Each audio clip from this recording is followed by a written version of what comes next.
My traditional mother-in-law insisted I quit my job after marriage. A real wife serves her husband. She smirked. My husband nodded. It's time you learn your role. I pretended to agree. At a family gathering, my mother-in-law smiled sweetly and said, "Tell everyone the good news." I stood up, pulled out a letter, and said, "I sure will. Because as of today, I'm your husband's new boss." My husband choked on his drink. My mother-in-law screamed, "That's impossible." I smirked and said, "Oh, it's very possible." I should have seen it coming. Maybe I did, but I was too blinded by love or just naive enough to think I could handle it. My mother-in-law never liked me. From the moment I met her, she made it clear she thought I wasn't wife material. I had a good job, made my own money, and had no intention of changing that just because I married her son. But she had other plans. I married into a very traditional family. Not just old-fashioned, but deeply rooted in the belief that women belonged in the home. Cooking, cleaning, obeying their husbands like it was still the 1800s. I knew this, but I thought my husband was different. He never outright said he expected me to quit working after marriage. In fact, before the wedding, he seemed proud of my career. Then, the moment the ring was on my finger, everything changed. At first, it was small comments. My mother-in-law would ask me why I was still working late. She'd remind me that good wives have dinner ready for their husbands when they walk in the door. My husband, instead of defending me, would just say, "She's still adjusting." Adjusting to what? Being a servant? It got worse fast. One night, I came home exhausted after a long day at work, and my husband was sitting on the couch, arms crossed. He looked serious, like he'd been thinking about something important. "We need to talk," he said. That's never a good sign. I sat down, and he sighed like what he was about to say was for my own good. My mom's right. A real wife puts her husband first. You should quit your job. I laughed, thinking he was joking. He wasn't. "It's time you learn your role," he said. My role. I stared at him, waiting for him to take it back, but he didn't. He just looked at me, waiting for me to agree like some obedient housewife. My blood boiled, but I swallowed my anger. Fighting wouldn't get me anywhere. Instead, I smiled. "Fine. You want me to learn my role? Let's play." I pretended to agree. I nodded, told him he was right, said I'd been thinking about it too. He looked so pleased with himself, like he'd finally fixed me.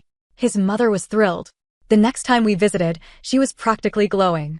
She sat beside me, patted my hand, and said in that fake sweet voice, "Tell everyone the good news." I stood up, reached into my bag, pulled out a letter, and unfolded it slowly. "I sure will," I said, grinning. "Because as of today, I'm your husband's new boss." Silence. My husband choked on his drink. My mother-in-law's face twisted like she'd swallowed a lemon. "That's impossible," she shrieked. I smirked, locking eyes with my husband. "Oh, it's very possible." My husband, no, my employee, sat there, stunned. His mother's face turned a shade of red I didn't even know was possible. "You're lying," she spat. "This is some sick joke." I tapped the paper in my hand. "Not a joke. It's official. As of today, I've been promoted. I now oversee the department where your son works." My husband finally found his voice. "You can't. How did this, what the hell, my name?" I shrugged, enjoying the moment. "I worked for this. While you and your mother were busy plotting how to control me, I was earning this position." My mother-in-law turned to him. "Tell them you won't accept it. Quit." He looked like a cornered rat. Quitting would mean losing his comfortable salary, and I knew he wasn't about to do that. Before he could answer, I continued. "And just so we're clear, I take my job very seriously. There will be no special treatment. If anything, I'll be watching you closer than anyone else." That was my first shot. But the war wasn't over yet. The backlash begins that night. My husband barely spoke to me. He went to bed before me, his body stiff under the covers. I lay awake, waiting. I knew this wasn't over.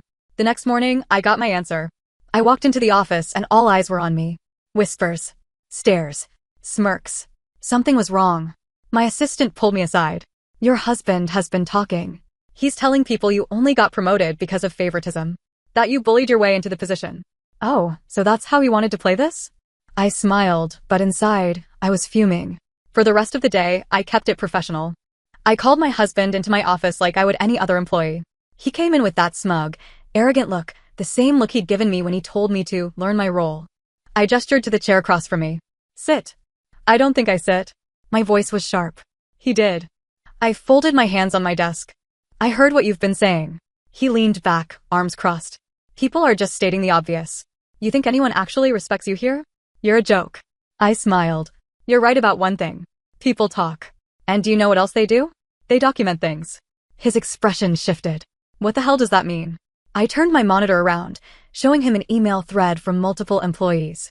They had forwarded me complaints about him, things I hadn't even been aware of. Turns out, people don't like you as much as you think, I said. These complaints?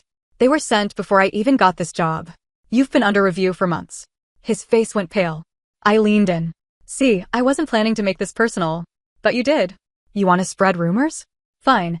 But let me make something clear, your work will speak for itself. And from what I see here, it's not looking good. The mother-in-law's last stand, I expected my husband to retaliate. But I didn't expect my mother-in-law to storm into my office the next day. She didn't even wait for my assistant to announce her. She marched in, slamming the door behind her. You witch, she hissed. I didn't even flinch. Nice to see you too. She stepped closer, jabbing a finger at me. You think you've won? You're ruining my son's career. His life. I tilted my head. Funny.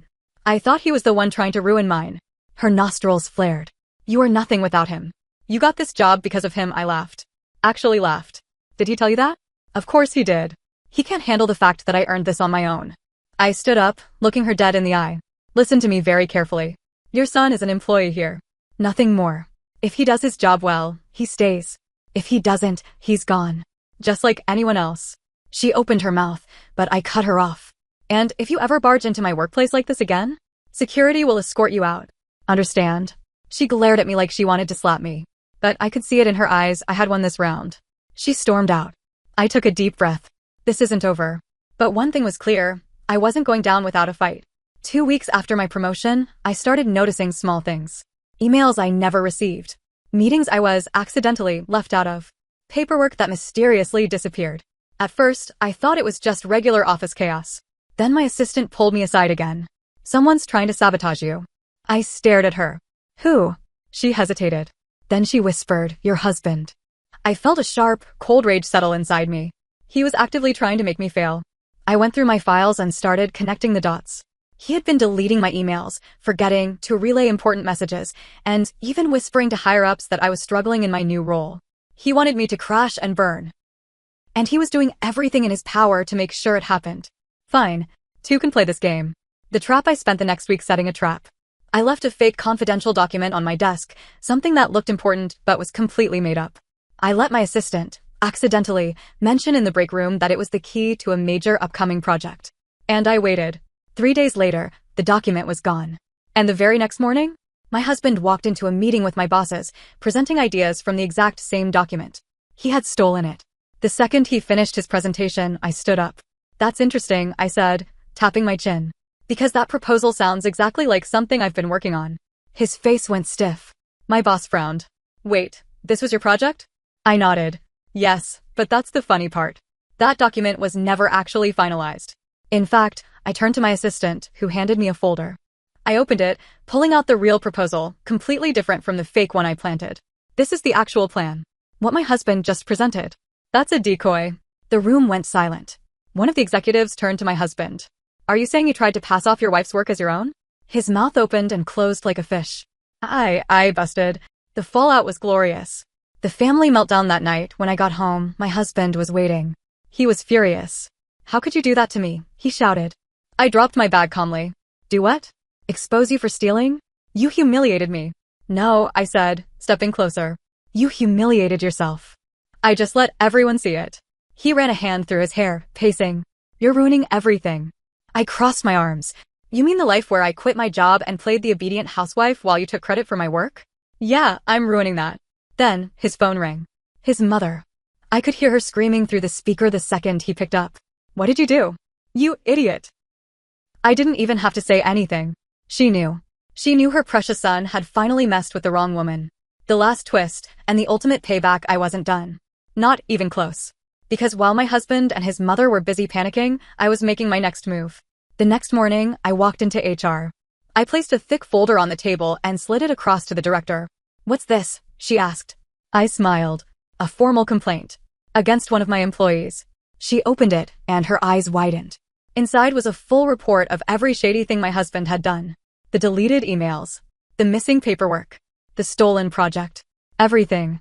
And at the very bottom, a request for termination. I looked her dead in the eye. He's not just a bad employee, I said. He's a liability. And just like that, the man who told me to learn my role was about to be out of a job. My formal complaint went through faster than I expected. Maybe it was because HR already had a file on him. Maybe it was because I made it very clear that I wouldn't tolerate workplace sabotage. Either way, my husband, soon-to-be ex-husband, was officially under investigation. And he had no idea. Not yet. I didn't say a word at home. I just watched as he sulked, still angry about being exposed in the meeting. His mother called constantly, coming up with ridiculous ideas to fix this. Tell them your wife is unstable. Say she forged those documents. Blame it on someone else. She was desperate. And my husband? He was just dumb enough to listen. Because the very next morning, he marched into HR like a man on a mission. I already knew what was coming. My assistant, who had a friend in HR, tipped me off the moment he walked in. He's trying to file a complaint against you, she whispered, saying you abused your power and set him up. I smirked. Perfect. I waited in my office until I got the email summoning me to HR. When I walked in, my husband was already there, looking smug. His mother was sitting beside him. Yes, he actually brought his mother, and she had that satisfied little smirk on her face. They thought they had me cornered.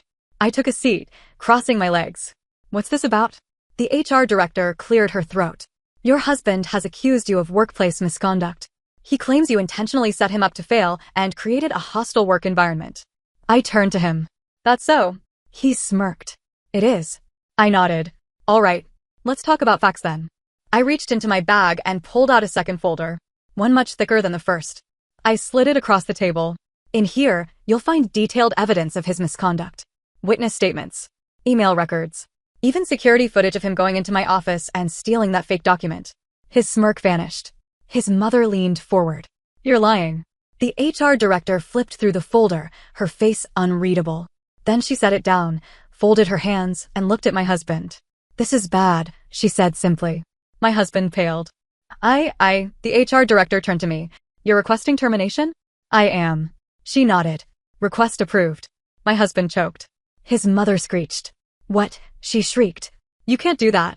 He's been with this company for years. The HR director looked at her, bored.